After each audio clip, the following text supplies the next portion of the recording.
बच्चों, कल हम लोगों ने पढ़ा था फर्स्ट ए उपवर्ग में लिथियम की मैग्नीशियम से विकर्ण संबंध और लिथियम का सामान्य व्यवहार।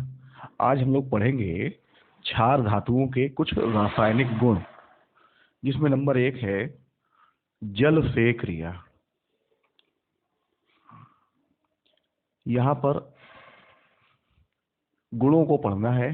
तो क्षार धातुएं चाहे कोई भी हो, वो सामान्य रासायनिक अभिक्रियाएं देंगी। लगभग सभी एक जैसी क्रियाएं देती हैं। ठीक है। तो क्षार धातुएं जल से बहुत तेजी से क्रिया कर H2 गैस देती हैं। कैसे देंगी? सोडियम की क्रिया हम जल से करा रहे हैं, यहां से ये हाइड्रोजन गैस निकलेगी H2 गैस। अब 2 OH हैं, 2 Na हैं, ये मिलके बन जाएगा 2NaOH। ये क्षार बन जाएगा सोडियम हाइड्रोक्साइड। ऐसे ही अगर हम पोटेशियम से क्रिया कराएं, ये भी जल से क्रिया करेगा और तेजी से क्रिया करता है, हाइड्रोजन गैस निकलती है और 2KOH बनता है। क्लियर हो गया? तो क्षार धातुएं जल से क्रिया कर हाइड्रोजन गैस देती हैं। दूसरी क्रिया है वायु या ऑक्सीजन O2 से क्रिया। तो क्षार धातुएं बहुत क्रियाशील होती हैं, आप लोगों को ध्यान रखना चाहिए। ठीक है। क्षार धातुएं बहुत क्रियाशील हैं। सोडियम व पोटेशियम आदि वायु में खुला रखने पर अपनी सतह पर ऑक्साइड की परत बना लेती हैं, यानी क्रिया कर लेंगी, ऑक्साइड बना लेंगी, जिससे इनकी सतह मलिन हो जाती है।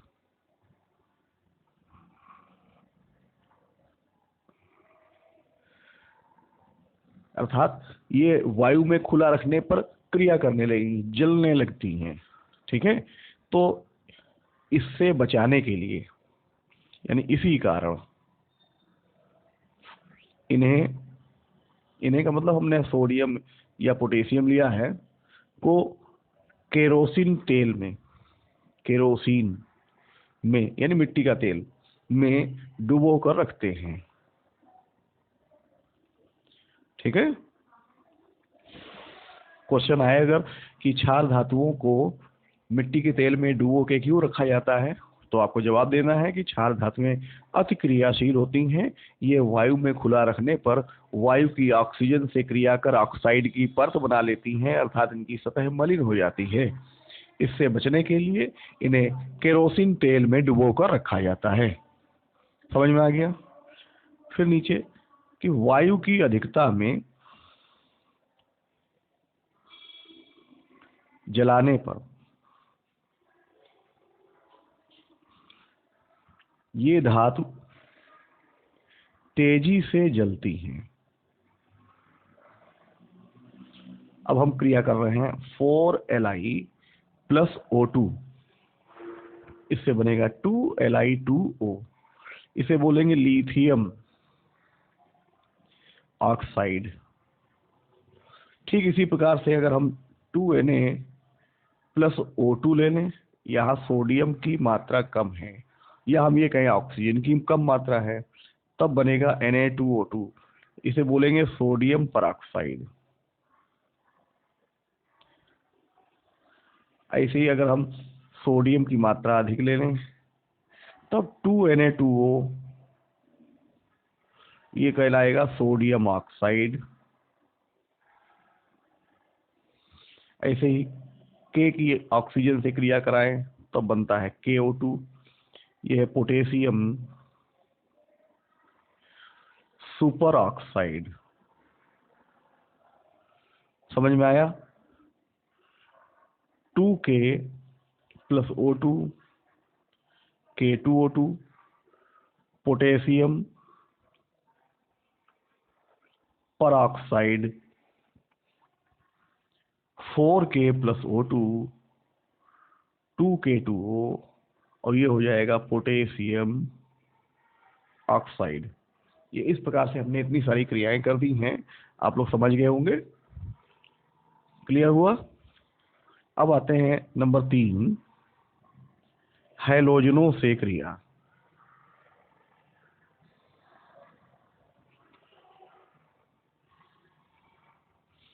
क्या क्षार धातु हैलोजनों से क्रिया कर हेलाइड बनाती हैं? जैसे क्लोराइड, ब्रोमाइड, आयोडाइड। समझ में आ गया? हेलाइड बनाती हैं। जैसे 2Na प्लस Cl2 क्या बनेगा? 2NaCl। ठीक इसी प्रकार से 2Na प्लस Br2 इससे बनेगा 2NaBr। Sodium chloride, sodium bromide. ठीक इसी प्रकार से अगर हम पोटेशियम से क्रिया कराएं तो बनेगा 2KCl, या Br से कराएं तो बनेगा 2KBr। अब नाम क्या होगा? Potassium chloride, potassium bromide. समझ में आ गया? तो क्षार धातुएं हैलोजन से क्रिया कर हेलाइड बनाती हैं। चौथा है हाइड्रोजन। हाइड्रोजन से क्रिया। तो क्षार धातुएं हाइड्रोजन से क्रिया कर हाइड्राइड बनाती हैं। क्षार धातु हाइड्रोजन से क्रिया कर हाइड्राइड बनाती हैं। जैसे 2Na प्लस H2 इससे बन जाएगा 2NaH। नाम सोडियम हाइड्राइड। यहाँ H पर निगेटिव चार्ज है, इसीलिए इसको आइड लगा के बोल रहे हैं सोडियम हाइड्राइड। ऐसे ही 2K प्लस H2 बन जाएगा 2KH। नाम पोटेशियम हाइड्राइड। इतना समझ में आ गया? इसके बाद अगली क्रिया है अमोनिया से क्रिया। नंबर 5 है अमोनिया से क्रिया। सभी क्षार धातुएं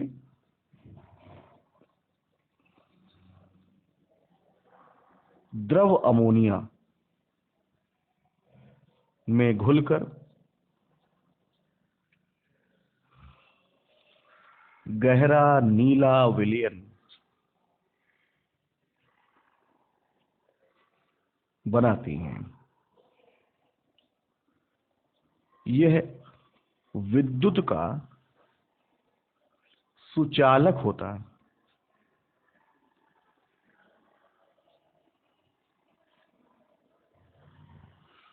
क्षार धातुओं के आयनन से प्राप्त धनायन तथा इलेक्ट्रॉन अमोनिया युक्त हो जाते हैं। ये बहुत ही महत्वपूर्ण अभिक्रिया है। देखें, लिथियम सबसे पहले आयनित होगा, धनायन और इलेक्ट्रॉन बनाएगा। यह धनायन अमोनिया से क्रिया करेगा, Li प्लस प्लस 4NH3। इससे बन जाएगा Li प्लस डॉट 4NH3। इसे कहेंगे अमोनिया युक्त धनायन। अमोनिया युक्त धनायन। अब यह इलेक्ट्रॉन बचा है, ये भी अमोनिया से जुड़ता है और ये इलेक्ट्रॉन के साथ NH3 जोड़ देंगे तो हम कहेंगे अमोनिया युक्त इलेक्ट्रॉन। अमोनिया युक्त इलेक्ट्रॉन। तो विलयन का नीला रंग किस कारण होता है, ये क्वेश्चन पूछा जा सकता है, तो इसी कारण होता है। ठीक है, विलयन का नीला रंग अमोनिया युक्त इलेक्ट्रॉन के कारण होता है। और विलयन की विद्युत चालकता अमोनिया युक्त धनायन के कारण, अमोनिया युक्त धनायन के कारण तथा अमोनिया युक्त इलेक्ट्रॉन के कारण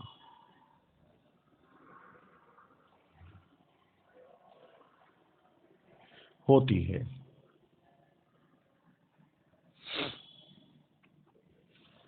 अमोनिया युक्त इलेक्ट्रॉन के कारण ही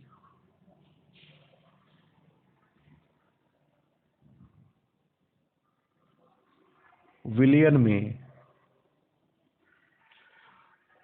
अपचायक गुण होता है।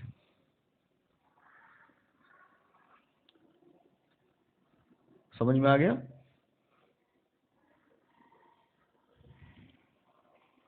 अगर हम इसमें विलयन को गर्म करें तो विलयन को गर्म करने पर अमोनिया का अपचयन हो जाता है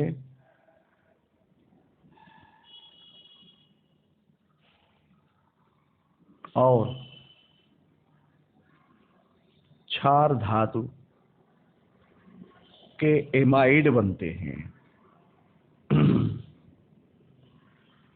क्षार धातु के एमाइड बनते हैं। तो हम रिएक्शन लिख दें 2Na प्लस 2HNH2। ये अमोनिया को हमने ऐसे लिखा। जब हम क्षार धातु से रिएक्शन कराएंगे तो ये हाइड्रोजन निकलेगी और इसकी जगह पर Na लग जाएगा 2NaNH2 और इसका नाम है सोडामाइड। सोडामाइड। ये समझ में आ गया? अब इसके बाद की रिएक्शन है नंबर 6, मरकरी यानी पारा, हम उसको बोलेंगे Hg से क्रिया। तो क्षार धातु मरकरी में आसानी से घुलकर एक विलयन बनाती हैं। क्षार धातु मरकरी में आसानी से घुलकर एक विलयन बनाती हैं जिसे अमलगम कहते हैं। याद रखिएगा, अमलगम कहते हैं। समीकरण Na प्लस Hg और बनेगा NaHg और नाम सोडियम अमलगम। इतना समझ में आ गया? अब नंबर 7 है अम्लों से क्रिया। अम्लों से क्रिया, इसमें देखें कि क्षार धातु अम्लों से तेजी से क्रिया कर H2 गैस मुक्त करती हैं और लवण बन जाएगा। देखें 2Na प्लस H2SO4, ये क्या निकला? H2 प्लस Na2SO4, ये है सोडियम सल्फेट। Sodium sulphate. ठीक इसी प्रकार से 2Na प्लस 2HCl, इससे निकलेगा H2 प्लस 2NaCl और इसे बोलेंगे सोडियम क्लोराइड। क्लियर हो गया? कि क्षार धातु अम्लों से तेजी से क्रिया कर हाइड्रोजन गैस मुक्त करते हैं। अगली क्रिया है एल्कोहलों से क्रिया।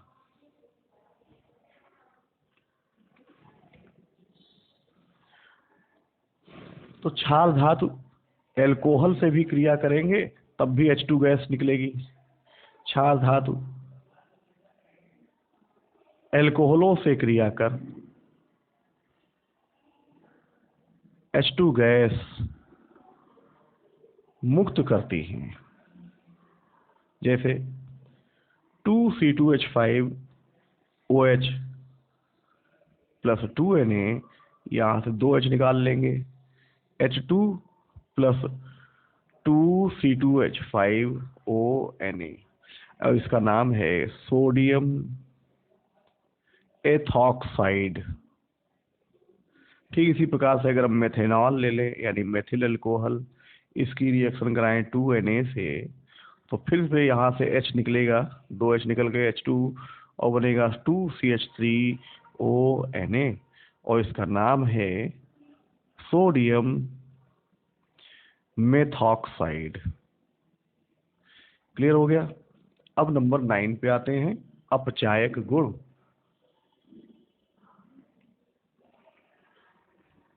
अपचायक गुण इलेक्ट्रॉन त्यागने की प्रवृत्ति को ही अपचायक गुण कहते हैं, और ये ऑक्सीजन और हैलोजन के प्रति कुछ ज्यादा ही इनकी बंधुता होती है, इसी कारण ये ऑक्साइडों और हेलाइडों को ही अपचयित कर देते हैं। ठीक है, तो इनकी यानी क्षार धातुओं की O2 यानी ऑक्सीजन तथा हैलोजनों के प्रति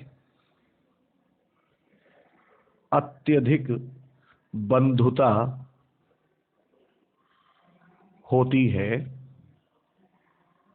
अतः ये ऑक्साइडों और हेलाइडों को अपचयित कर देते हैं।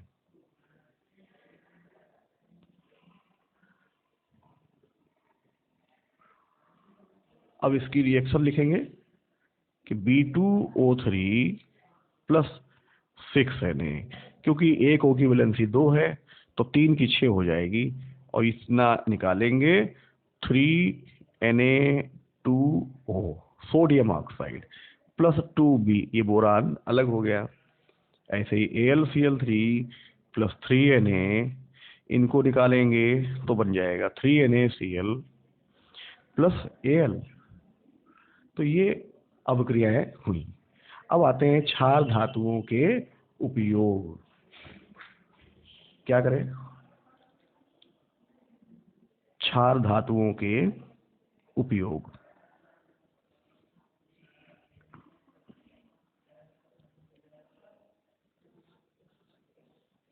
और इसमें सबसे पहले हम लेते हैं लिथियम के उपयोग।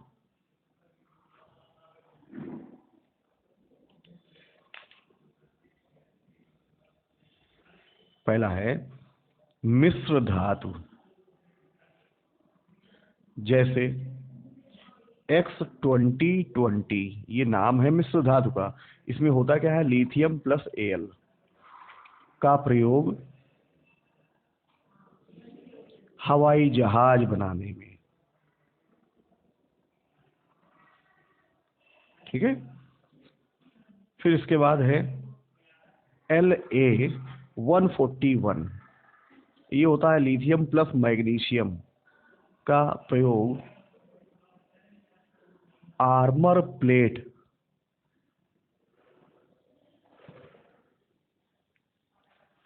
बनाने में।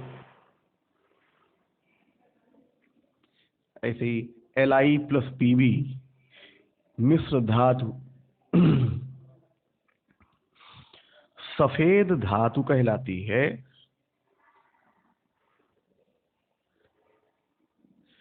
इसका प्रयोग बैरिंग बनाने में होता है। ऐसे ही लिथियम का प्रयोग प्रकाश विद्युत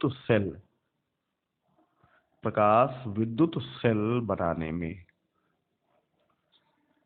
जो सौर ऊर्जा की प्लेटें होती हैं, उन प्लेटों को बनाने में लिथियम का प्रयोग होगा। इतना समझ में आ गया। अब आते हैं, दूसरा है सोडियम Na के उपयोग। सोडियम के उपयोग, पहला, उच्च विशिष्ट ऊष्मा तथा तापीय चालकता के कारण सोडियम का प्रयोग नाभिकीय क्रियाओं में शीतलक के रूप में होता है। ऐसे ही Na+Pb मिश्र धातु का प्रयोग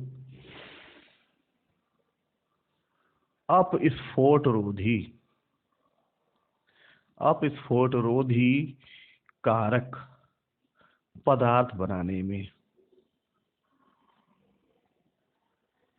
होता है। समझ में आया। और वो पदार्थ होता है TeL, टेट्रा एथिल लेड, इसे बनाने में होता है। ऐसे ही सोडियम वाष्प का प्रयोग सोडियम लैंप बनाने में होता है। ऐसे ही सोडियम और पोटेशियम मिश्र धातु का प्रयोग तापमापी बनाने में होता है। समझ में आ गया। अब एक और ले लेते हैं, पोटेशियम के उपयोग, जिसमें पहला है पोटेशियम प्लस मरकरी का प्रयोग कार्बनिक संश्लेषण, यानी कोई भी कार्बनिक पदार्थ निर्माण करने में, निर्माण को कहेंगे संश्लेषण में, होता है। ऐसे पोटेशियम प्लस सीजियम का प्रयोग प्रकाश विद्युत सेल बनाने में होता है, यानी सौर ऊर्जा की जो प्लेट होती है उसे बनाने में। आजकल इसका प्रयोग ज्यादा हो रहा है। इतना समझ में आ गया।